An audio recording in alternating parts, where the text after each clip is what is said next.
Yes, we are following major breaking news this hour. You're looking live on your screen of an FBI raid. Agents inside the home and the office of former National Security Advisor John Bolton. President Trump expected to speak from the Oval Office in just about 1 hour, as he says he knew nothing about this raid. He could take more questions from reporters next.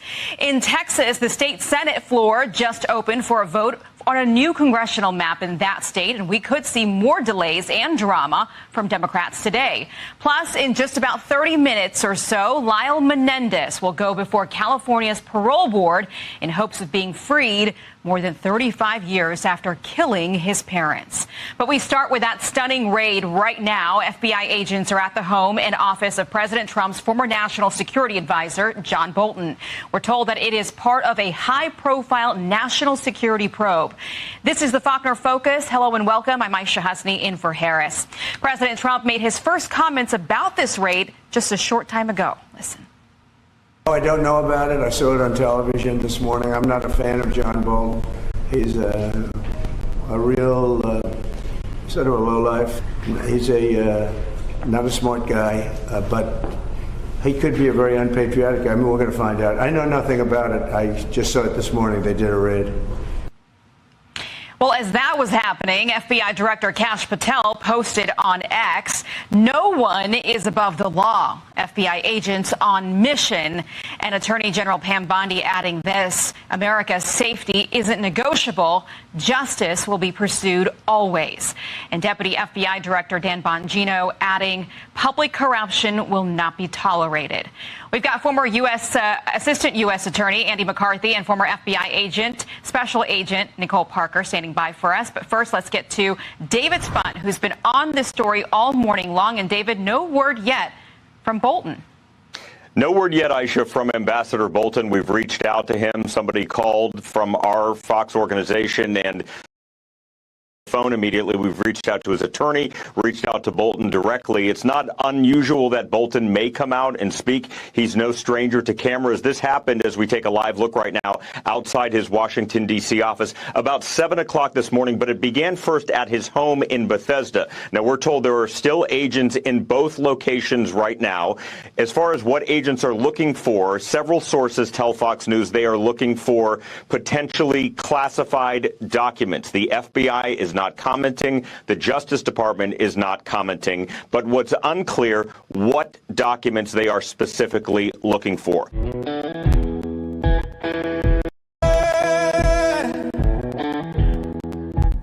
must stash your money. You must stash your money. Oh boy, good afternoon. I'm Danny D'Arvina, filling in for Benny Johnson, who is taking some much-deserved time to spend with his family today. There is some massive breaking news unfolding right now. Let's go live. We have right here a shot right outside of the Oval Office where President Trump is expected to make what he teed up as a massive announcement. Just this morning, we saw President getting hardened criminals off our streets. He also is cleaning up the deep state. And we saw this morning when the FBI, the war's best friend, this guy is being investigated now for possibly withholding classified information. Even though, as the president, you of course have the sole discretion to declassify any intel at your discretion. John Bolton, however, this was just moments ago. FBI still retrieving boxes from John Bolton's home and his D.C. office as well. So his home is in Maryland, his D.C. office in D.C. from them. We'll see where this goes. President Trump is cleaning up D.C. for good, getting rid of the deep state, and they are in absolute panic. So we'll see what happens. What is going on with John Bolton? Let's see what he had to say. No, I don't know about it. I saw it on television this morning. I'm not a fan of John Bolton. He's a real sort of a lowlife. life. When I hired him, he served a good purpose because, as you know, he was one of the people that forced Bush to do the ridiculous bombings in the Middle East.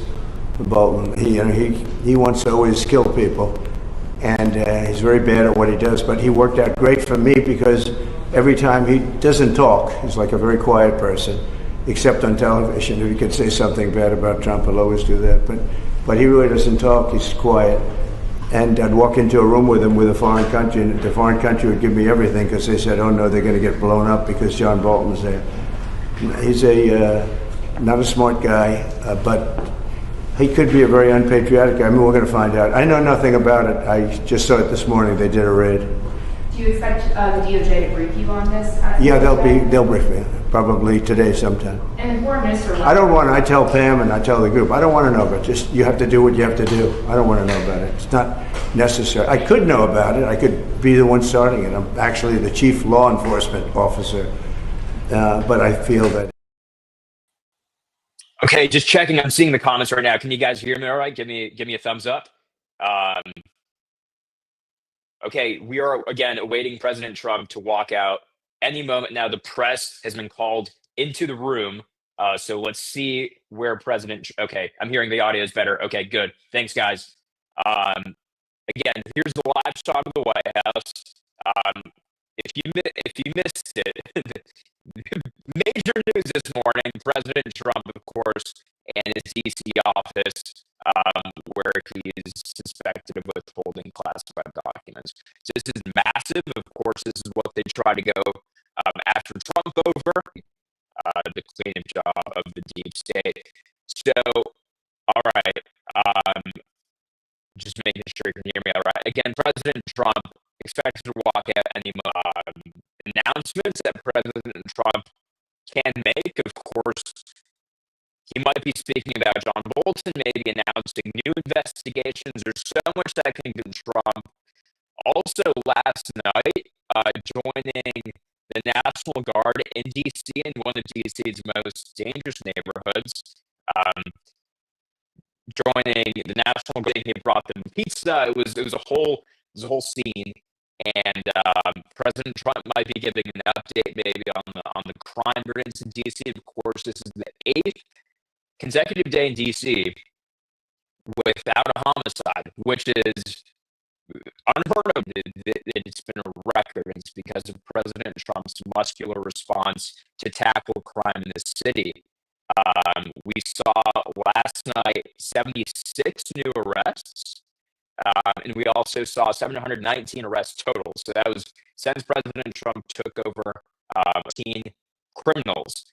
And last night they arrested 36 illegal aliens who were being arrested on charges of aggressive crime, sexual crimes. And so, President Trump is really cleaning up DC. And okay, just making sure the audio is good. Thanks, guys. Perfect. So yeah, of course, President Trump can make some major announcements today. Maybe he's announcing the next city. He's already teed up that DC is the testing grounds for what he can do in other major cities in the U.S. When it comes to cleaning up the crime. So this might be the next major step that President Trump announces. We'll have to see where it goes. And there's just so much. I mean, where to even start? Well, yesterday he had James Comer announcing that he might be subpoenaing Kamala Harris in the auto pen scandal on Capitol Hill. I mean, this is crazy. There's so much news going on in DC, and we're broadcasting right from the middle of it. We're not going to miss a moment of it. Do we have a shot of the White House? Maybe we can throw up to see what that looks like right now. Of course, awaiting what that could look like. Okay, we're seeing some movement. No. Okay, again, when President Trump goes live, we will take you straight there. Here we go. I'm delighted to welcome FIFA President Gianni Infantino back to the White House for a major announcement about one of the most anticipated competitions in all of sports, the 2026, and this is a big deal, I'll tell you. I was so happy to get it. The 2026 FIFA World Cup, probably the biggest event in sports, I guess, Johnny, right? Yeah. On December 5th of this year, the 2026 FIFA World Cup people refer to it as the Trump Kennedy Center, but we're not prepared to do that quite yet, maybe in a week or so. But right here in Washington, D.C., it's a tremendous honor to bring the global event and this incredible group of people and these unbelievable athletes, the best athletes in the world, to the cultural center of our nation's capital. I just left the Kennedy Center. We're spending a lot of money wisely on making it really beautiful. It's going to be beautiful again. It's like Washington, D.C. We had, by the way, in Washington, D.C., we have the lowest crime numbers they've had in years. Zero, it sounds like it's a horrible thing to say, but I might as well say it. Zero murders in the last week since we've done this. That's the first time in memory that that's happened. If you can believe it, how pathetic that is to have to even say it. And I'm tired of listening to these people say how safe it was before we got here. It was unsafe. It was horrible. And Mayor Bowser better get her act straight or she won't be mayor very long, because we'll take it over with the federal government, run it like it's supposed to be run. The numbers were horrible. It was a crime-infested rat hole. And they do have a lot of rats. We're getting rid of them too. And we've made a lot of progress. And it was extremely unsafe, and now it's extremely safe. We had virtually no crime. The number was down 87%, and I'm trying to figure out where was the 13%, because I don't think it existed. The National Guard has been unbelievable, and they're working with the police, and they have some very good people in there. They have some people that shouldn't be police, actually, but they have some great people there. And the Washington, D.C. is a whole different place, and Johnny, I'm sure you'll be happy to hear that too, actually. Oh, yes. But it's a whole different place. People are excited again. They're going out to restaurants again. That was the other thing I saw numbers. That restaurant business is down in the last week. I know.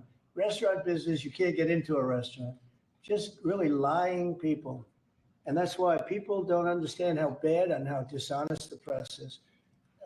I saw one poll that had us at 19% favorable on what we're doing with Washington. Then I saw another one that says it's 94% favorable.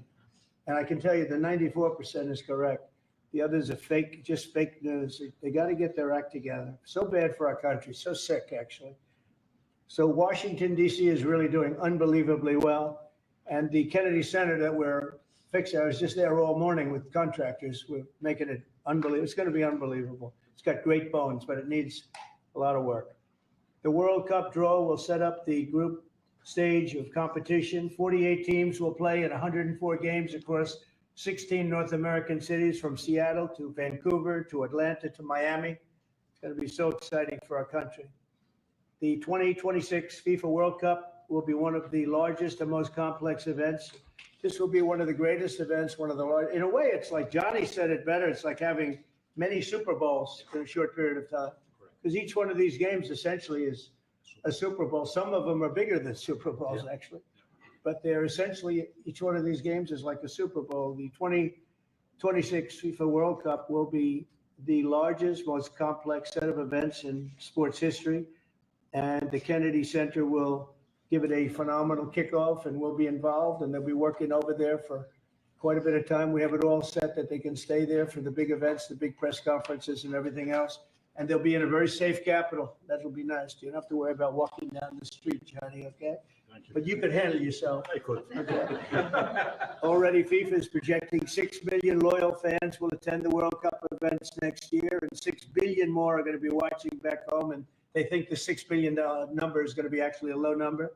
And this will drive more than $30 billion into the U.S. economy and create 185,000 American jobs in a short period of time, too. No sporting event attracts more attention, more fans, more viewers, or more revenue than the FIFA World Cup. And again, I'll just say it's the World Cup, and it's the biggest thing there is in sports, and we have it. And I got it in my first administration, and I was really somewhat devastated, as devastated as I can be. I don't have time to get too devastated. I was very happy that today, as you saw, the group that does this, a government group, radical left group, announced that Trump was right. Took in $4 trillion worth of tariffs. That the $4 trillion are going to reduce the deficit by numbers far greater than they ever expected or heard of. And by the way, the stock market went up 1,000 points. That was as of 10 minutes ago. I can't tell you what happened. A lot of things happened. But the stock market's up almost 1,000 points. And it's basically on the news that the release that just came out from government that the tariffs that everybody was talking about, that the whole world respects us for because of what we did. The tariffs are going to be at $4 trillion. They're going to reduce the deficit by $4 trillion, Mr. Vice President. What do you Pretty good, think? sir. Too bad it's not 5, right? That's right. It's had a huge impact, and the stock market is way up. But this will drive more than $30 billion in U.S. economy and create 185,000 American jobs. No sporting event attracts more attention or more fans or anything else. And I just look forward to the draw. So we're going to have the draw, essentially, Johnny, at the Kennedy Center. Yeah. And by that time, it'll be in even better shape. We're working on it. It's about a year project to make it. It'll be great. It'll be fantastic. You see the way this is looking? Look, nice. I can't tell you how much that gold costs. A lot of money. There's nothing like gold, and there's nothing like solid gold. But this beautiful office needed it. It had to be representative. When we took it over, it was dirty, not clean. I immediately changed the chair and had this beautiful desk renovated, brought out by the White House. People that do this, they did a great job. We send it out. We have a craftsman who's great. But this was not appropriate for the Oval Office when I took over. And now you look at all those paintings you're allowed to turn back. All of these are great presidents, and they were all in the vaults. They were in vaults for some cases much more than 100 years. And now they're proudly hanging on the Oval Office walls. So I can't imagine anybody changing it. But they were buried in vaults for over 100 years, many of them. So it's very exciting. People come in, they really love it. They love what we're doing here. They love what we're doing in D.C., and they love what we're doing, most importantly, in the country and the world. I'd like to ask Johnny to say a few words. He's the head of the whole thing. He's been there for a long time, probably the most respected man in sports. He's amazing, actually. Works very hard, and he's got the biggest event in the world coming right here to the United States. And we did a little for Canada. We did a little for Mexico. We thought, see, I'm a good citizen. I said, let them have a little piece. So we gave a little to Canada. See how nice I am? And we gave a little bit to Mexico. And Johnny, please say a few words. Thank you, President. Great honor for me to be here with you today, President, Vice President, Excellencies. Fantastic to announce what you said, which is the final draw of the FIFA World Cup on the 5th of December here in the capital, in the Kennedy Center in Washington, D.C. at 12 noon sharp. It will be broadcast live all over the world. 1 billion viewers will watch it, and it will determine, of course, the match schedule, which 48 participating teams will play. You said it, 104 matches in 1 month, 104 Super Bowls. This is not just the biggest, the greatest event, not just a sports event, it's a social event as well, with a lot of emotion. We are uniting the world, Mr. President, uniting the world here in America, and we are very proud of that. And those teams, those national teams who will come here to participate in this draw with their coaches, with their presidents, they will all be proud to be part of writing this history. And that's why we brought as well this, which is the winner's trophy. It is the trophy that the winner of the FIFA World Cup wins. Only the FIFA presidents of countries, and then those who win can touch it, because it's for winners only. And since you are a winner, of course, you can as well touch it. It's pretty heavy. Yeah. It's the winner trophy. The last one who lifted that is Lionel Messi of Argentina. And here it is in the Oval Office in the White House. Can I keep it? What do you? Well, you can. We're not giving it back. We're not giving it back. That's serious. It fits well. That goes very well on the wall right over there. We'll put it right below the angels. It fits well here. That's beautiful. Yeah, You can keep it until we have to give it to the next winner. That's fine. That's a beautiful piece of gold, I will say. That's beautiful. Yeah. So 6 billion viewers for the World Cup, 6 million coming to the matches, 30 billion economic impact, 185,000 jobs. This will be absolutely fantastic. The biggest event ever, and everything will start here in Washington, D.C. at the Kennedy Center, or the Trump Kennedy Center. We'll see that how it will be called on the 5th of September at noon sharp. 5th of December, noon sharp. Then, if I may. Will they Mr. be President, doing most of the draws, all of the draws at the Kennedy? Well, how are you going to do that? Yes, we'll do that at the Kennedy Center. We'll do all the other meetings around it with the coaches, with the broadcasters, with That's the great. sponsors, everything at the Kennedy Center. The whole You'll be very World happy. Cup starts, and everyone will be happy Yeah. because everyone has qualified for the World Cup, and they didn't yet play a game, so they didn't lose yet the game. So they all think they can become world champions, right? They'll all be happy. Exactly. Now, By the way, an example, supposing we had a week ago when everybody was being killed and mugged and everything else, despite the phony numbers that were given out, that it was getting better. Brian, do you believe it was getting better or getting worse? Oh, the crime was getting worse. I mean, I was robbed. It was getting way worse. How did the other guy come out? He came out with a briefcase. Yeah, with your- Yeah. So, Robert won, Brian zero. No, but can you imagine you do this and then you start hearing that they had a 20-year reduction of crime. It was worse during the Biden administration than anybody's ever imagined possible. And I guarantee you, he wouldn't be here if those numbers continued. But now we have total safety, we have total security. And for the border, in 3 months, 0 people, these are done by liberal people that do these charts. 0 people came through our border in the last 90 days. Can you believe it? 0. Last year, we had millions of people coming in. And they came in from the wrong locations. They came in, a lot of people that shouldn't be here. So now when we have this event in December, it's going to be very safe. Johnny, you can walk Yes. down the street with your beautiful wife. yeah, You can take her to dinner if you can get a reservation, which I doubt. they're all full, the restaurants. I know. They're all full. I heard that too. The restaurants since we are doing this, are doing great. And many new restaurants are going to open because, as you know, many closed. Many restaurants closed because the crime was so bad. This will be one of the safest places anywhere on earth. So, I really am honored that the National Guard has done such an incredible job working with the police. And we haven't had to bring in the regular military, which we're willing to do if we have to.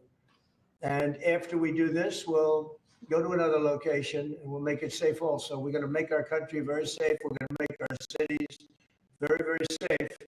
Chicago's a mess. You have an incompetent mayor, grossly incompetent. And we'll straighten that one out probably next. That'll be our next one after this. And it won't even be tough. And the people in Chicago, Mr. Vice President, are screaming for us to come. They're wearing red hats, just like this one, but they're wearing red hats. African-American ladies, beautiful ladies are saying, please, President Trump, come to Chicago. Please. I did great with the black vote, as you know, and they want something to happen. So I think Chicago will be our next, and then we'll help with New York, and we're going to help with, and I think a lot of these people that you see on television, they are, including the people in this audience, they'll say bad things about me, and then they'll say, thank God he's here, because half of them got mugged, and they don't want to get mugged again. But they work for they work for stupid people that are radical left, and they're made to do things and say things that they don't want to be saying. But the people right here are all happy because you're not going to be mugged in Washington, D.C. anymore. I just want to say Johnny's been my friend for a long time. He's an incredible guy, and we will lay out the red carpet. Andrew, you're going to be fantastic. Rick is going to be everything Rick ever touched has always worked out, and he's working with me on the Kennedy Center. And his very good friend was an actor on Broadway for 5 years, right? And I assume he's helping us a little bit, right? Yes. And Andrew, you're all excited about it? Absolutely. Would you like to say something? This is a great opportunity, Mr. President, to show off the first 250 years of the United States of America, the greatness, and then the hope and promise of the next 250 years. When you think this World Cup is going to be over our 250th birthday, Mr. President, your leadership, obviously, with FIFA leading the way, this is the largest sporting event in the history of the world under the Trump administration. So very excited. I just want to say one thing. Andrew Giuliani, so his father is Rudy, the greatest mayor in the history of New York, I think by far. He took a ravaged city, a city that was really under siege. Probably most people thought it was going to survive. He turned it around. He was a great, great mayor. And then they treated him very, very unfairly. You go back and tell your father all of the things that have come out over the last couple of months through Tulsi and through all of the people, Cash, everybody. They've proven your father 100% correct. His father was treated so unfairly. Your father has been 100% correct. And tell him we all love him. Okay? Thank you, Mr. He's been President. amazing. What he had to go through was very, very unfair, nasty. These are bad people. Mr. Vice President, would you like to say something? Well, sure, Mr. President. Thank you. And thanks to Johnny for being here. We're very thrilled about the World Cup. Just to echo something the president said about crime in Washington, D.C., this is the national capital of the greatest nation in the world.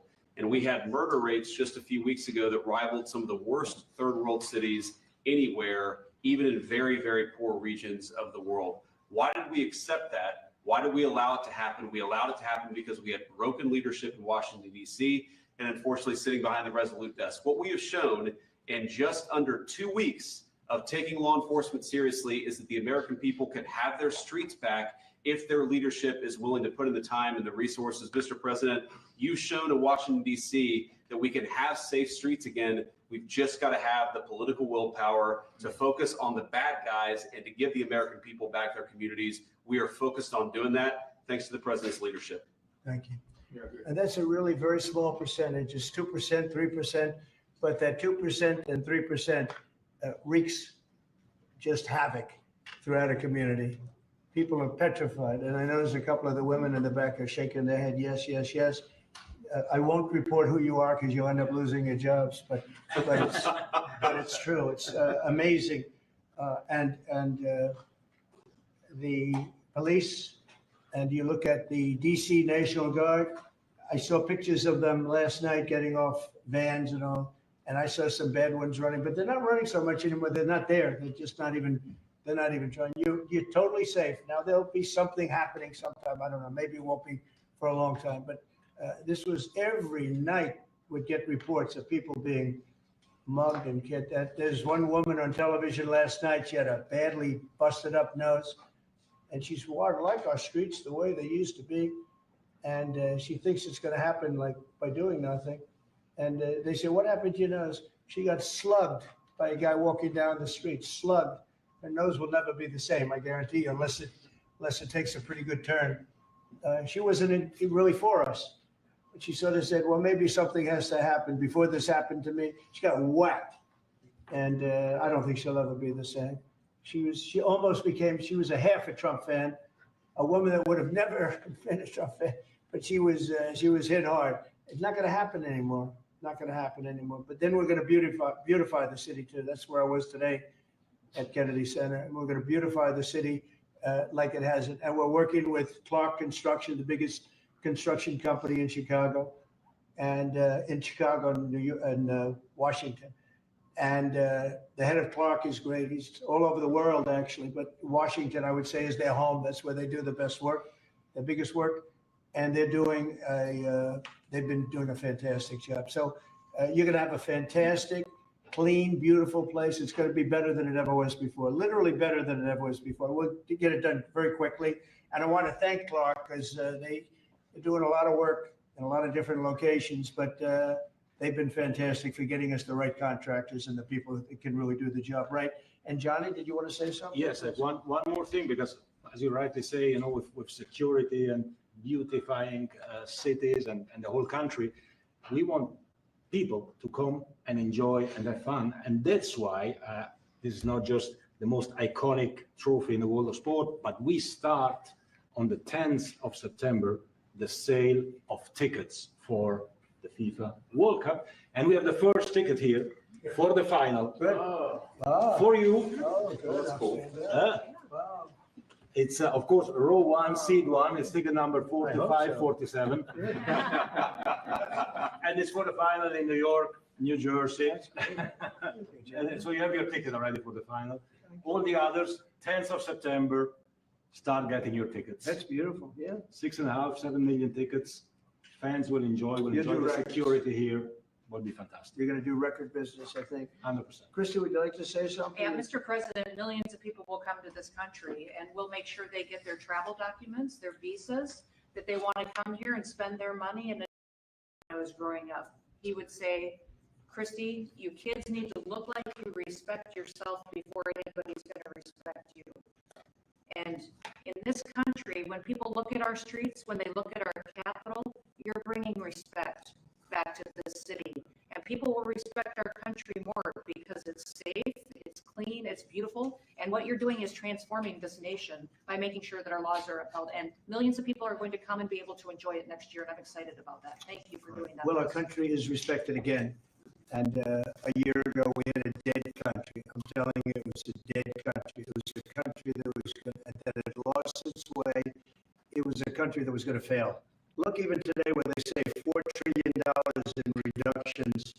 I mean, I don't know where they've been, people that do this stuff, but it's terrible. I want to thank Christy for another reason. I said to her 2 weeks ago, I said, Christy, do me a favor. I built hundreds of miles of wall. I built the same wall that the Border Patrol asked, everything nice. You wouldn't have been able to see through it.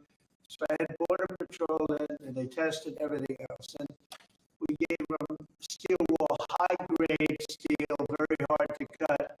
And we gave inside is rebar, a big, fat piece of rebar.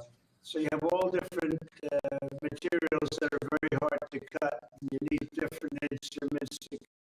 So you have all different materials that are very hard to cut, and you need different instruments to cut each one. And I said, Christy, we got to get a coat of paint on it. And I didn't know she was listening, but I said, we got to get a coat of paint, and it should be black, because black makes the steel very hot. It's untouchable. You could fry an egg on it. And if you got a good black flat paint, it would look beautiful. It will preserve it from rust. And that was it. And I gave it to her along with 30 other things. And she's done such a good job on the border with Tom Homan and the group. Tom Homan's a fantastic guy, what the job he does and the way they work together. So I turned on last night and I see Christy's painting the wall. And it looked beautiful, by the way, when that paint went over there. It's hot. It's hot. Yes, it is. It's hot. If it's white, it's not hot. If it's black, it's going to be very hard to climb that sucker. It's bloody black, you know. It really looked good. Yeah, we got Is that going to be a two-coat job or a one No, coat? just one coat. One coat. We used the paint you told me to buy. Yep. The two-coat will take place in 3 years from now. We'll do the second. We talked about 7 different subjects. And all of a sudden, I see her out there painting with a lot of painters and everything else. But it was a beautiful thing to say. Would you like to say something? You've been such a big part of this. Please. Mr. President, we're delighted to be here today for this announcement, but we're also looking forward to having it with the final. Oh, yes. On July Oh, yes. 19th No, in New York, New Jersey. We're going to be there. A lot of people are going to be there. A lot of people. I'd like to thank you all. Do you have any questions on FIFA, first of all? It's going to be a big event at the Kennedy Center. You're going to have to take part in it. Will you have a part to play in on the soccer field? I might play. I mean, I see the money that these soccer players, we call it soccer, but I see the money that these soccer players are making. I may try and play. I'm a very good athlete. My son is a very good athlete, and he's a good soccer player. He's on the tall side for soccer. He's 6'9". That's pretty tall. But That's pretty it's cool. on the tall side. He's good. It's on the tall side, but he's good. But no, I may put on shorts. I look extremely good in shorts and join the play.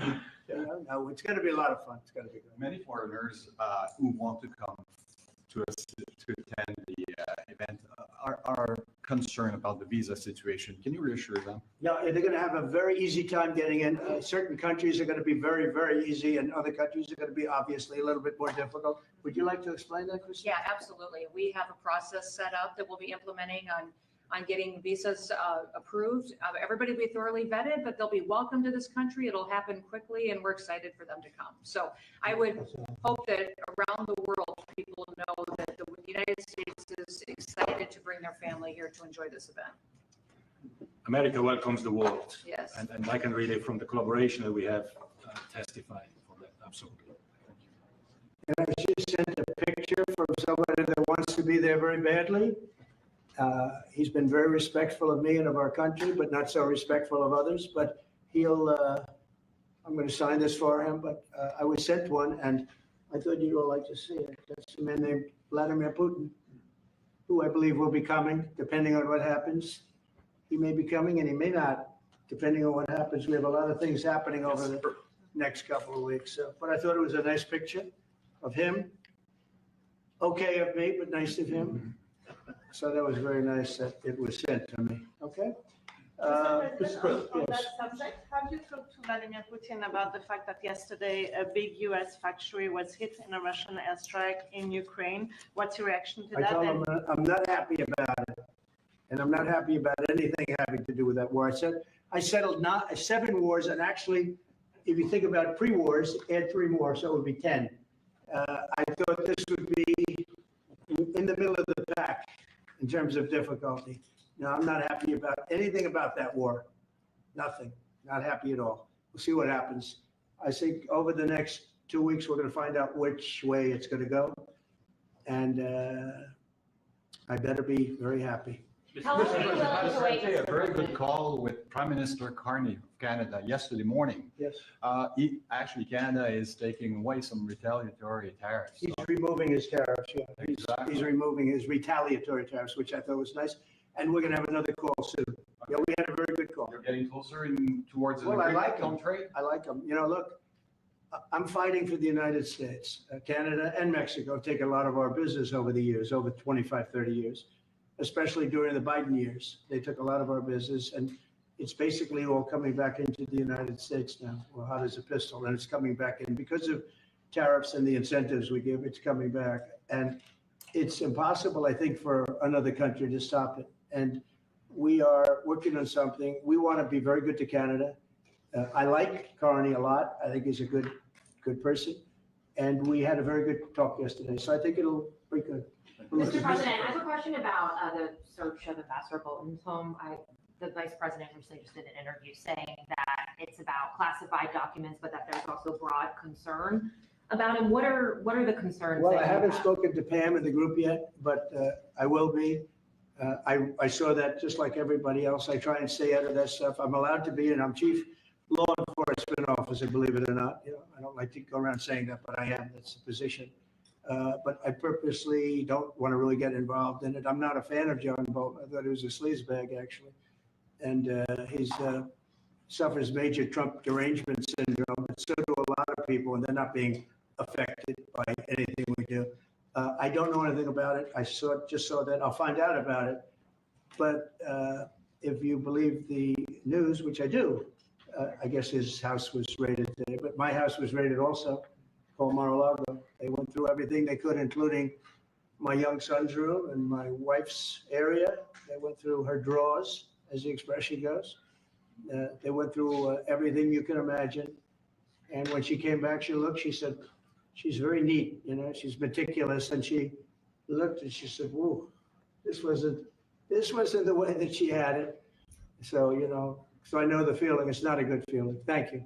Mr. President, how long will you give Putin? A couple of weeks. We're going to figure it out. We'll find it. Do you think you'll have to intervene at some point? Look, it takes 2 to tango. You understand that. I wanted to have a meeting with those 2. I could have been at the meeting, but a lot of people think that nothing's going to come out of that meeting. You have to be there. Maybe that's true. Maybe it's not. But we're going to see. In the meantime, people continue to die. But I solved 7 of them where they were in wars for 31, 35, and 37 years. We had 3 of them that were for more than 30 years, Johnny, and I got them solved. And we solved one that could have been a nuclear war with India and Pakistan. That was getting ready to be a nuclear war. I solved them all. And this one, I thought we would have had it done by now, but it's more different. There's a lot of anger, a lot of hatred. There's a tremendous amount of hatred there. So, but we'll see what happens. I think in 2 weeks we'll know which way I'm going, because I'm going to go one way or the other, and they'll learn which way I'm going. Mr. President, if I got 2 questions for you, one on FIFA, the other one on DC. Let's talk. Can you talk about the economic impact that FIFA will have in these cities, and what's your message to the mayors to get their cities prepared, not only the beautification process, but also the safety aspect? Well, Los Angeles is an example. You know, it's poorly run. We have a mayor there that can't even get permits to the people that lost their houses. Lee Zeldin got every permit. The hardest permit is the federal permit. Within 20 days, every single permit was there for the people to build their houses. But people are writing us and they're saying they won't give us, the mayor is incompetent. The governor is incompetent. You know, Gavin, I know Gavin very well. He's an incompetent guy with a good lot of bullshit. And he doesn't get the job done. And frankly, those people want to build their houses. It's terrible. They could have been built. Some of them could have been built already. But think of it, the federal government that has the most complex part, and it's the most complex environmental thing to do. We got it, everybody had it within 30 days. And they're not even close to getting their permits. And now they're talking about taking some of those sites and building low-income housing on them. These are high-end neighborhoods. And I'm all for low-income housing. I built a lot of low-income housing. I know all about 236. I know every program that there is in the government. I used every one of them. I know more about low-income housing than probably almost anybody. And it's great. It's fine. It's wonderful. But you don't build it in Pacific Palisades. You don't build it there, and you don't build it in the other areas that burned down. So they're talking about putting up low-income housing.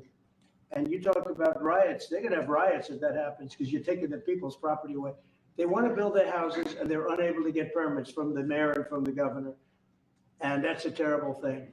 But, and let me tell you, if I didn't send in the troops in Los Angeles, Johnny wouldn't be in Los Angeles. You wouldn't be having your World Cup there. I sent in the troops and we kept it. And even the police commissioner, the sheriff and the police commissioner, they all said the same thing. They said, we could have never handled what was happening. You saw that, you were there. He said, we could have never handled what was happening. And then you hear Gavin Newsom, after it's all quelled, you hear Newsom get up and said, we could have done this for ourselves. No, they couldn't have. And if they could have, I wouldn't have taken the chance either. Okay, my second question is on crime prevention. Would you be open to expanding the national concealed carry to apply to DC like it does in other states like Texas? Yeah. Well, they have it in some states and they feel strongly about it. As you know, I'm in favor of it. People have to protect themselves. I'm a Second Amendment person, very simply. People have to be able to protect themselves.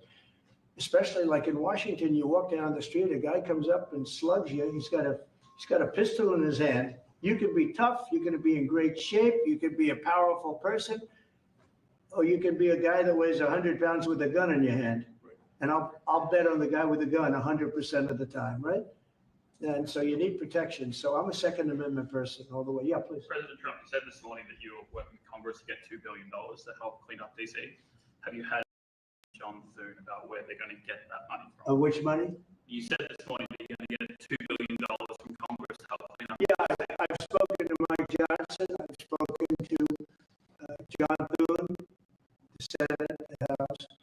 And I think it's going to be very easy. I wouldn't even know where to spend the number that you mentioned, but it's going to be money to beautify the city. Yeah, they're ready. Everybody wants to save DC. In one way, it's the easiest. The violence was more than any other city in the country, actually, by far. It may have been more than any other city in the world, if you could think. We looked at some of the worst cities of the world, it was worse. And that's why it angers me to see the mayor saying about how they have it on the slide. Not on the slide, it was worse than ever. We have no problem getting that money. That money will come out of Congress. I think it'll be even bipartisan. I mean, I would imagine Democrats would vote for that one. They plan to get it before the September 30. Well, I don't know if there is a headline, a deadline, because if I declare a national emergency, which this was, that ends the deadline. So, I mean, I keep saying about a 30-day deadline, of which we have 22 days left or something. But if I think we're in great shape here, that's one thing. But if I don't, I'm going to just say it's a national emergency. And if I have a national emergency, I can keep the troops there as long as I want. If people are not going to want to have the troops, and 30 days, it's one thing to get them out. It's another thing to keep them out for a long period of time. You've got to train people. You can't do this. You can't bop people over the head. And a lot of those people are in courts right now, going to court. They're going to go to jail for a long time. So that's going to take more than 30 days. But if I have to, I'll declare a national emergency, which I don't think I'll have to do. Yeah. Mr. President, you said in 2 weeks you'll know whether you go. Yeah, I think I'll know. I think I'll know the attitude of Russia and, frankly, of Ukraine. It takes two. What are the 2 ways you can go at the end of 2 weeks then? Well, then I'm going to make a decision as to what we do. And it's going to be a very important decision. And that's whether or not it's massive sanctions or massive tariffs or both. Or do we do nothing and say it's your fight? Look, I would have never been in this war if I were president. You wouldn't have had this war. It was never going to happen. This was caused by stupid people that fought. And people say, well, how do we know? Because for 4 years, it was never even a subject. And Vladimir knew, and you see his picture right here. It was nice that he sent, but Vladimir knew very strongly we wouldn't have stood for it. It wouldn't have happened. 100% wouldn't have happened, but it did happen. And now they're losing from 5 to 7 young kids. Think of it, you're a parent and your son is leaving. He's Russian or he's Ukrainian. And he's leaving and they're waving goodbye. Nice, beautiful kid. Nice crew cut, all set. He wants to be a soldier. And he goes there first week, he has his head blown off. And he's no different than you people, me.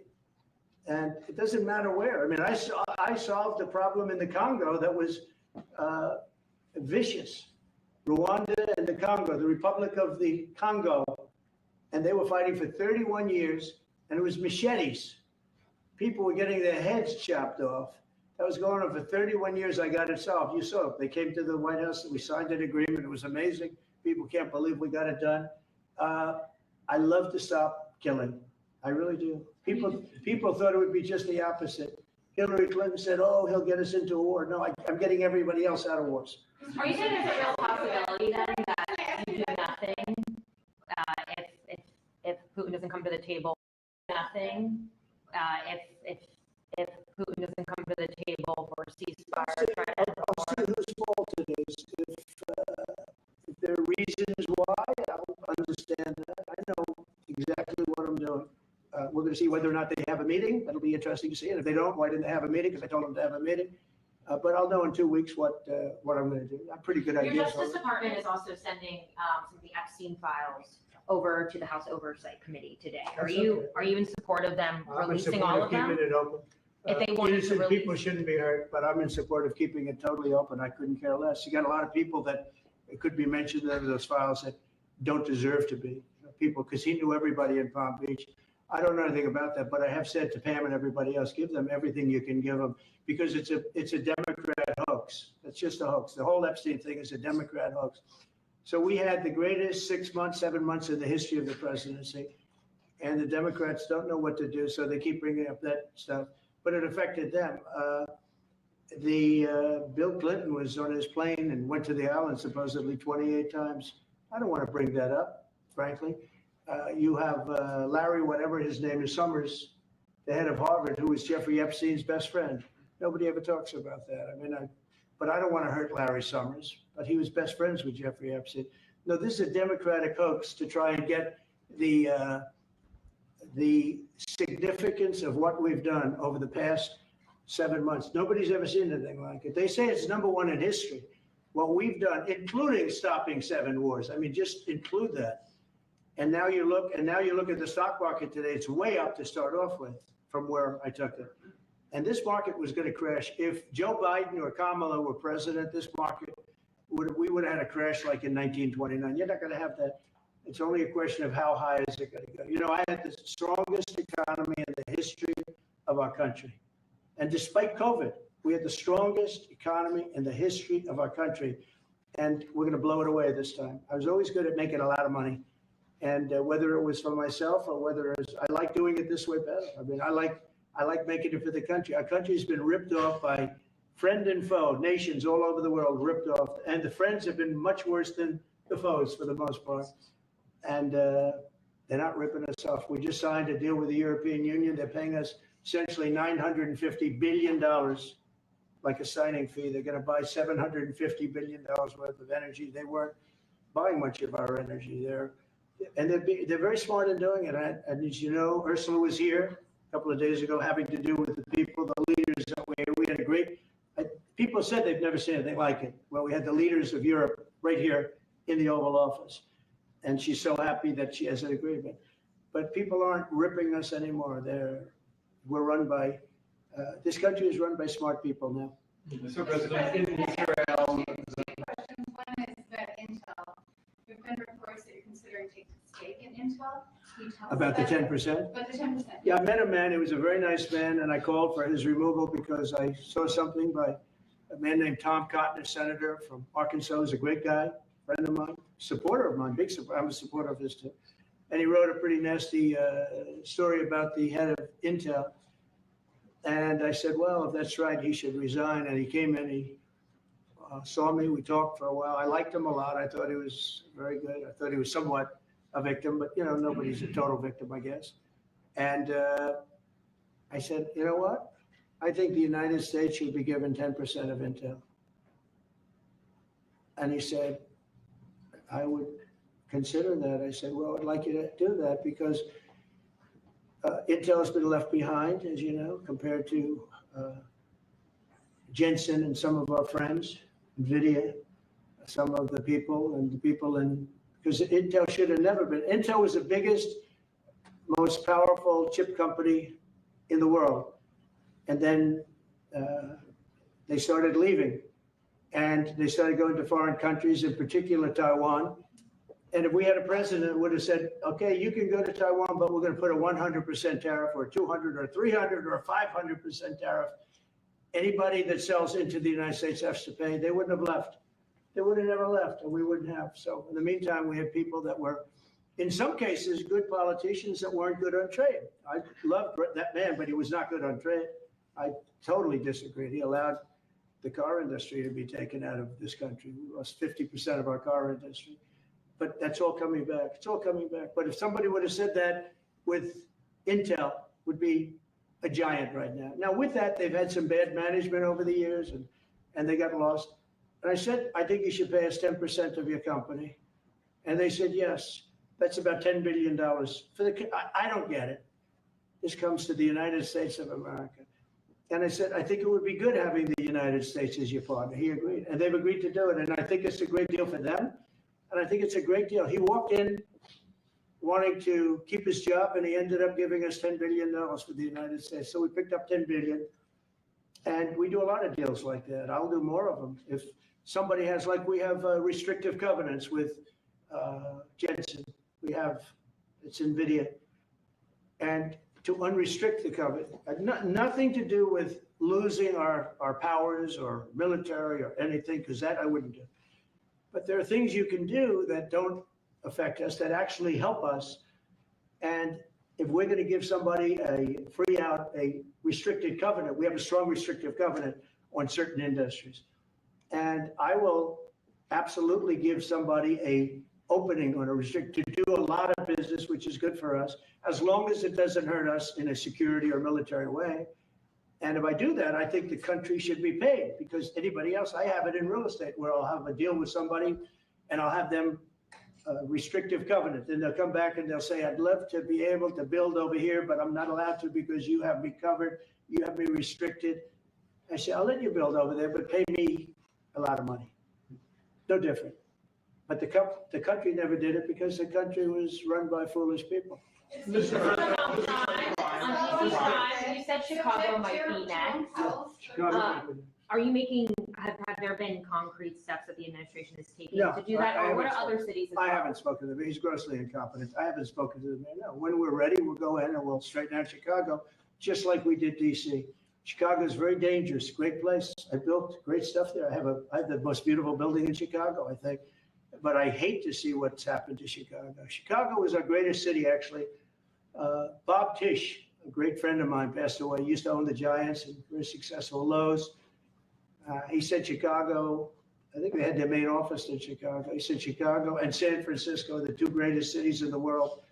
Now you look at what the Democrats have done to San Francisco. They've destroyed it. I own a big chunk of the Bank of America building in San Francisco. And, it's just different. We can clean that up too. We'll clean that one up too. If everything works out, and we've already had calls from other cities, quiet calls from Democrats. We'd love you to come here because they've lost control of their cities. I'm not going to say because I don't want them to lose their elections. But we've had calls from Democrats and calls from people generally. We'd love you to come here because we'll straighten out the problem. In Israel, families of hostages families of hostages are opposed to the reoccupying of Gaza. Why is the U.S. still? Well, not all of them. And you have to understand, I'm the one that got all of the hostages out. You got a lot of people out. If it wasn't for me, they wouldn't be out. I worked with Bibi and I worked with Steve Witkoff.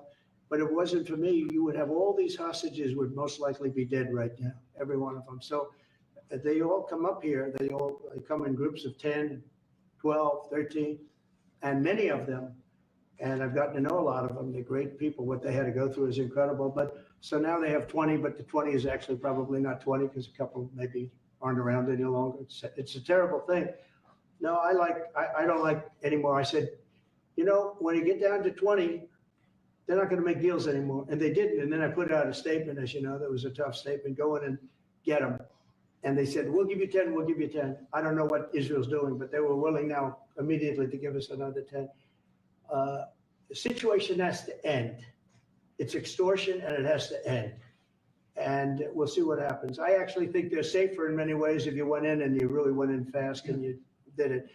And people can't forget October 7th, remember that. I'm friendly with all groups. I won the Arab vote in Michigan. I did so great with the Arab vote, remember? I started off at 0, I ended up winning. I wouldn't say the candidate was the greatest, but I would have won against anybody. They're great people. But we have to do things properly. And, you know, I'm very proud to say I got the hostages out. You have hundreds of people that are living now because of me. And now we have that final little group of people. And Hamas knows that if they give them, that's probably the end of their lives. So it's not easy to get. And I know if you're a parent, you just don't care. You want, I want my baby back. They want their babies back. They want their kids back.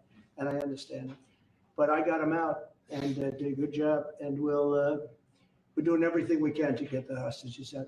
Thank you all very much. Yes. So Jackson Hole, Jay Powell today said, he suggested that they might cut interest rates, but they won't proceed. Well, we call him too late for a reason. He should have cut him a year ago. He's too late. You know, we have a stock market that's up 1,000 points today. I better be careful because I go out there and I'll see it's down 1,000, right? But it's up 1,000 points when I came in here. We have a country that the market's the hottest it's ever been. The country's better than it's ever been. We have a military that I rebuilt largely in my first term. We had a great, successful first term, but this is going to be even better.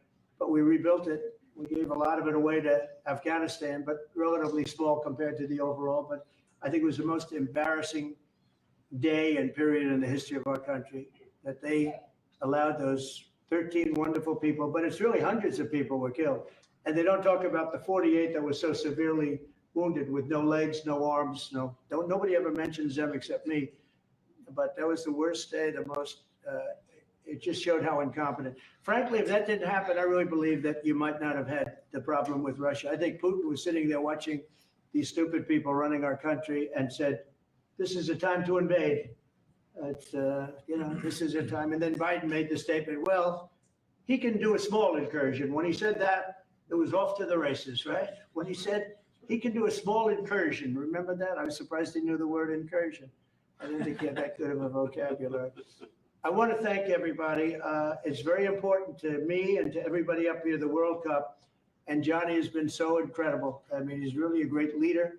I mean, to think, I said, Johnny, do it by phone. You don't have to come. No, he said, I'll come. And he flew all night long to be here and listen to this about how great we're doing in D.C. But he's a fantastic leader. And this will be your most successful World Cup ever. Thank you, sir. Thank you so much. America. Yeah, can we win it, Mr. President? I don't know. I watch some of those teams go. They go down that field. I don't know. But let me ask you: what chance does America have of winning? Well, the home team always has a good chance to win. It depends how it starts. No, but it has some good players. Of course. You have a chance. Will Bear be going to the games, Mr. President? I'd love to have him. He'd love to. He's very tall. Maybe we could make him a goalie. The goalies are very tall now, right? I know. Goalies are very tall. The goalies, well, he'd be a perfect goalie. 100%. At his height, he'll be a great goalie. Exactly. So we'll put him on the American team. No, but do the Americans have a chance of like getting into the quarterfinals? Yes, definitely. Not the quarterfinal, definitely. But then, you know, as the tournament goes on with the public 250 years of the United States, let's not forget, they will all feel energized about that. You know, it's amazing. The talent is really great when you watch these things. I went to the game 2 weeks ago, and it was a big upset. But you look at these people, the way they pass it, it's amazing, really amazing. It's a great art, right? It's a great talent. It is. You know the expression? This what? Will you draw the names? I don't know. That's up He's the boss. That's an interesting proposal. He's the boss. We'll discuss that. It's going to be great, and I think the American team is going to do. I mean, I hear it's a very good team. Good luck, everybody. Thank you very much. Thank you. Thank you so much. Thank you guys. Thank you guys. Keep a lot of those photos. Guys, thank you. No, I just got one. Thank you. Guys, we're done. We're done. Thank you. That was a nice photo.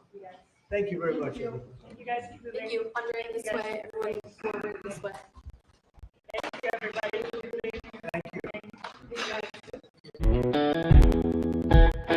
John Bolton fly.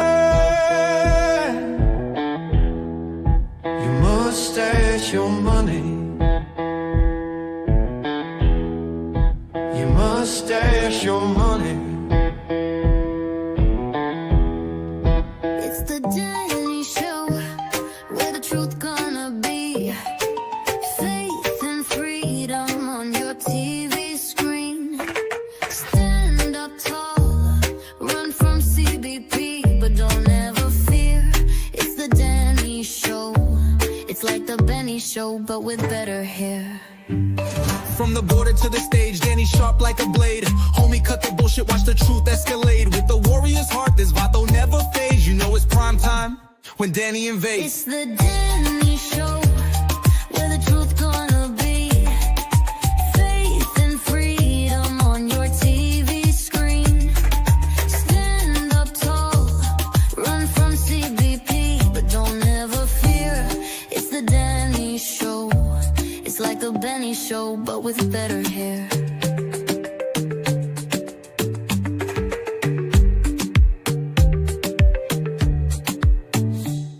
From the border to the stage, Danny sharp like a blade. Homie, cut the bullshit, watch the truth escalate. With the warrior's heart, this vato never fades. You know it's prime time when Danny invades. It's the Danny Show, where the truth gonna be. Faith and freedom on your TV screen. Stand up tall, run from CBP, but don't ever fear. It's the Danny Show. It's like the Benny Show, but with better hair.